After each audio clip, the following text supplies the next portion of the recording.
हुकूमत ये बेज़मीर, बेगैरत और कहना चाहिए दीन फरोश, मजहब फरोश, ये एक तरह के सहर फैलाने वाले, काले जादू पे यकीन करने वाले वो टोला जो तारीख के मकबरों में दफन हो चुका है। फराह खान, जिसका आप लोग नाम सुन रहे हैं, फराह का फ्रंट नेम था और फराह के बिहाफ पे करोड़ों तक की पेमेंट्स तो वो कलेक्ट करती थी। तो शहजादी जो है वो भी मुल्क छोड़ के गायब हो गई है। इनका एक बैग आपको नजर आ रहा होगा, इनके पाँव के पास एक बैग रखा हुआ है और इस बैग की कीमत है $90,000। जूता जो है वो तकरीबन 510 यूरो, आप कह लें कि लाख रुपए का था, यहां तक भी समझ आती है। लेकिन जो बैग है, जो पर्स है नाज़रीन कराम, वो आप कह सकते हैं कि तकरीबन पाकिस्तानी रुपयों में इस वक्त अगर डॉलर से कन्वर्ट करके बताऊं तो 1,60,00,000 या 1,80,00,000 के दरमियान जो एक हैंडबैग होता है, पर्स होता है खातून का, तो वो इनका था। यानी ये मुकम्मल तौर पे जो इन्होंने लिबास और हर चीज थी वो आप 2 करोड़ रुपए की कह सकते हैं। अल्लाह का शुक्र है कि डिसिप्लिन जो है वो मतलब है कायम रहा, ऑर्डर कायम रहा।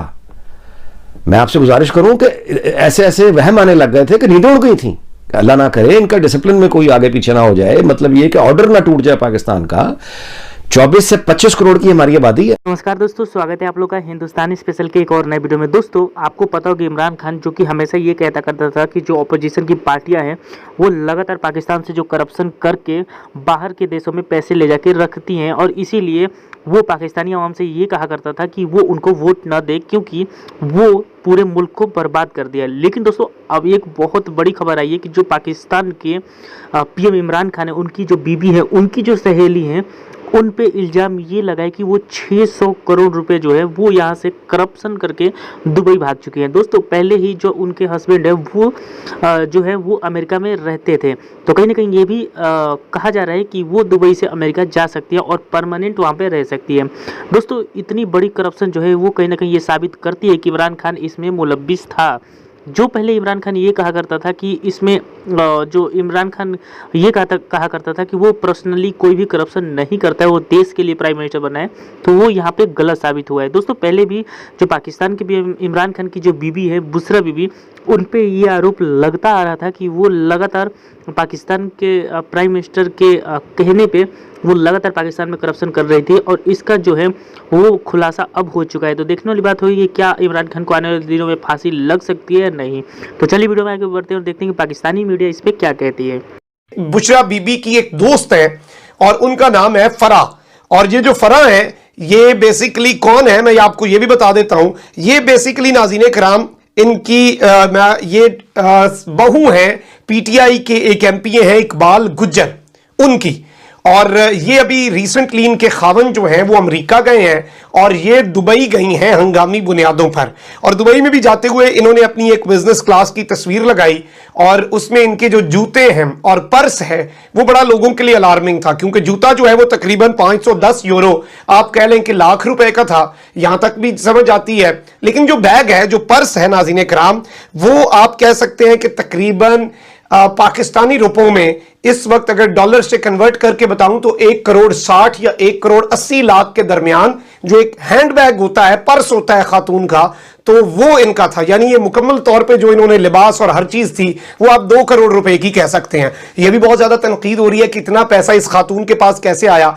आप कह सकते हैं कि बुशरा बीबी के दोस्त होने की वजह से ज्यादा इन पर नजर है कि तमाम तबादले, एक डीसी को लगाने का रेट 3 करोड़, इन तमाम तर चीजों की वजह से शी इज अंडर फायर। और इस वक्त मुकम्मल तौर पे चीजें हो रही हैं। इन्होंने बेसिकली 1,62,63,00,000 का ये पर्स भी था इनके पास, और फिर ये मुत्तहिदा अरब अमारात पहुंची। खान साहब की अहलिया और इस खातून के नेक्सस की बुनियाद पर खान साहब को भी केसेस का सामना करना पड़ सकता है। तो obviously this is a matter of grave concern for the prime minister. Farah Gujjar नामी ये जो खातून है, इनके हवाले से बहुत सी चीजों की बहुत से ब्यूरोक्रेट भी तस्दीक करते हैं कि इनके थ्रू ही सारा मामला चलता था।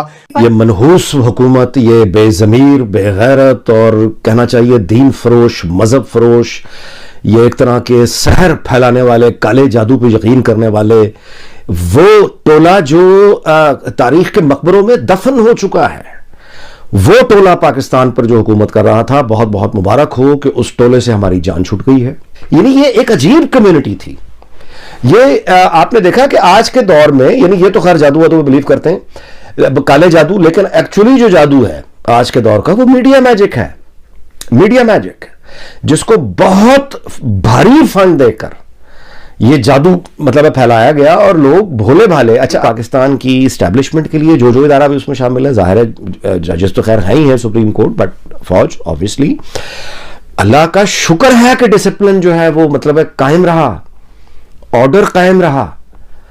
मैं आपसे गुजारिश करूं कि ऐसे ऐसे वहम आने लग गए थे कि नींदें उड़ गई थी, अल्लाह ना करे इनका डिसिप्लिन में कोई आगे पीछे ना हो जाए, मतलब ये कि ऑर्डर ना टूट जाए पाकिस्तान का। 24 से 25 करोड़ की हमारी आबादी है, ऑर्डर टूटने का, जहां पे ऑर्डर अभी चल रहा है फॉर्मल, तो कत्ल और रेप और चोरियां और डकैतियां की जो हालत है वो किसी से छुपी हुई है। सियालकोट में जिस तरह से वो लाश बंदे को श्रीलंकन को मारा गया छुपा हुआ है, ये अभी जो शादी खाते हुए लोग जो जहां पे पापड़ वाला बेचारा बेचता हुआ उसकी जनाजा पड़ा हुआ, वहां पे लोग खाना खा रहे हैं, ये अभी चलता हुआ ऑर्डर है, तो वहां इतने बेहिस और संगदिल लोग पाए जाते हैं। आप अंदाजा लगाएं कि अगर ऑर्डर टूट जाता, ये इमरान खान जिस तरफ लेके जा रहा था, अगर खुदा ना खास्ता ऑर्डर टूट जाता तो कोई यकीन नहीं कर सकता कितनी बड़ी तबाही पाकिस्तान में आनी थी। अल्लाह का शुक्र है कि उस तबाही से हम महफूज हो गए। इमरान खान वहां लेके जा रहा था। जो लोग अब फरार हुए, जाहिर है वो तो फरार हो गए, लेकिन जो बच गए वो भी बहुत है। फराह खान जो है, पहले तो इनके जो हस्बैंड है वो अमेरिकन 9-11 हो चुके हैं, और साथ साथ ये खुद भी जो है, अब इनके बारे में भी यही न्यूज आई है कि जी ये चली गई हैं दुबई। बिल्कुल, ये भी दुबई भाग चुकी हैं, और कहा यही जा रहा है कि जी ये डिफरेंट किस्म के जो है लोगों की ट्रांसफर्स करवाती थी, किसी को जॉब लेके देती थी, और 3-3 करोड़ रुपए जो है वो लिए जाते थे एक एक काम करवाने के। और उसमें ये फराह खान के अलावा इनकी दोस्त और इमरान खान साहब की मौजूदा यानी जो भी करंट वाइफ है बुशरा बीबी, उनका हाथ होता था, और जाहिर है कि पैसे जो है वो आपस में बांट लेते होंगे, कुछ इसी तरह का कोई डील होगी। तो ये जनाब को पैसे वैसे बनाकर और उसके बाद यहाँ से गई है भाग।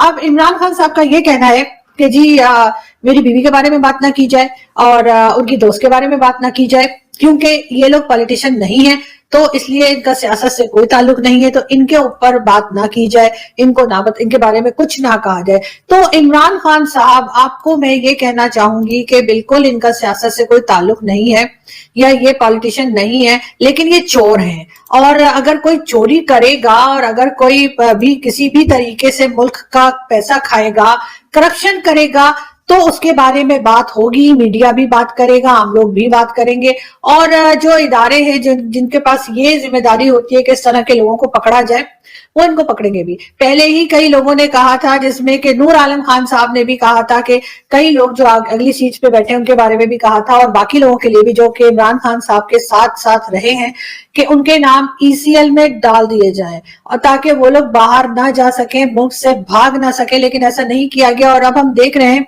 कि इमरान खान के काफी सारे लोग जो उनके दाएं बाएं इधर उधर आगे पीछे नजर आते थे, वो मुल्क से बाहर भाग चुके हैं, पाकिस्तान से बाहर जा चुके हैं, और उन्हीं में से एक नाम फराह खान का भी है। और हम ये भी देख रहे हैं कि इमरान खान साहब जो हैं वो अपनी हर तरह की कोशिश कर रहे हैं कि उनको दोबारा से गवर्नमेंट या तो बनाने का मौका मिल जाए, या फिर उनको कोई ऐसा रास्ता दिखाया जाए जिससे कि खान साहब भाग सके। बिल्कुल, ये खान साहब जैसे आपको नजर आ रहे हैं दीवार के उधर छलांग मारते हुए, इसी तरह की कोई चीज वो, और अपने वो बुशरा बीबी के लिए भी वो चाह रहे हैं कि मुर्गे जलाने की भी न्यूज आई थी, कहां तक सही है पता नहीं, लेकिन फिर भी भागने की तो यकीनन इमरान खान कोशिश करेंगे, क्योंकि वो जानते हैं कि अब जब करप्शन के केसेस खुलेंगे तो उनको कोई बाहर जाने नहीं देगा, क्योंकि आप जैसे कहते हैं ना, जैसी करोगे वैसी भरोगे वाली बात है। तो जो कुछ उन्होंने दूसरों के साथ किया, अब वही उनकी बारी आ गई है, और उनके साथ वही कुछ होने के लिए जा रहा है। एक और कैरेक्टर शहजादी, जो फराह खान, जिसका आप लोग नाम सुन रहे हैं, फराह का फ्रंट नेम था, और फराह के बिहाफ पे करोड़ों तक की पेमेंट्स तो वो कलेक्ट करती थी। तो शहजादी जो है वो भी मुल्क छोड़ के गायब हो गई है, और उनका कोई नहीं पता चल रहा कि वो कहाँ गई है। आखिरी खबर आने तक वो दुबई के अंदर है। इसी तरह मानिका फैमिली जो है, अब उन्होंने थोड़ा सा डिसोन भी करना शुरू कर दी है सोशल मीडिया में। वो जो है बुशरा बेगम को और फराह बीबी को, और उन्होंने कहा कि जी हमारा इनसे कोई ताल्लुक नहीं है, ये वो। लेकिन ये अभी सारा शुरू होगा, क्योंकि एक बाहर रहेगा, एक अंदर अगर जाता है तो फिर वो हेल्प भी तो कर सकता है ना। ये वही जैसे दरिंदे के केस में हो रहा था, जाहिर जाफर के, कि माँ बाप ने किसी तरह अपने आप को बाहर निकालना था ताकि वो फिर केस की पैरवी कर सके। और इस तरह के झूठे लोगों से, यानी ये जितने झूठे एंकर्स हैं, झूठे रिपोर्टर्स हैं, झूठे न्यूज चैनल्स हैं, ये तबाही में बराबर के शरीक हैं। देखिए, बात यह है कि अगर तो इन्होंने करनी है सियासत, अब ये वक्त आ गया है कि इनसे पूछा जाए, झूठे न्यूज चैनल चलाने वाले जितने भी इनके झूठे सेठ हैं और इनके जो आगे मदारी हैं झूठे, अब ये वक्त आ गया है कि इनसे पूछा जाए कि तुम चाहते क्या हो? तुमने सियासत करनी है तो सियासत में आओ। सहावत की आड़ में जो तुम काम कर रहे हो, इसको रोकना होगा। ये लोग जो तबाही करके गए हैं, मतलब आप अंदाजा लगाइए कि आज 2 रुपए का फर्क पड़ा है एक दिन में, शराय सूद ज़्यादा बढ़ा दी है इसने। तो मतलब इस तबाही से जो निमटना, यानी जितना ये नुकसान करके जा रहा है, बोल लेना चाइना शॉप, ये नुकसान को पूरा करना, वहीं वापस 2018 पे पहुंचना कोई आसान काम नहीं होगा। सो इसके लिए जाहिर है कि हमें सबको काम करना है, और उसके लिए ठीक है कि कानून और अदल की हुक्मरानी होनी चाहिए। जिन लोगों ने डकैतियां मारी हैं उनका एहतसाब भी होना चाहिए, बिल्कुल। लेकिन मेरा ख्याल है कि अब वो वक्त आ गया जहां पे हमें अब नफरतों को काबू में रखना होगा, वरना पीटीआई में और एंटी पीटीआई में कोई फर्क नहीं रहेगा।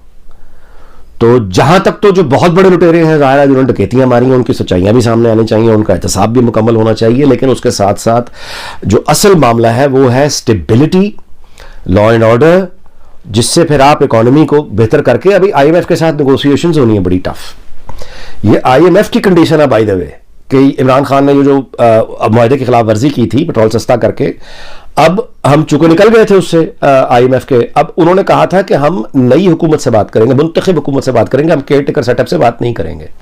सो अब जाहिर है कि ये हुकूमत, अब असेंबली रिस्टोर हुई है तो हुकूमत अब आएगी, तो आईएमएफ के साथ हम दोबारा से नेगोशिएशंस में जाएंगे।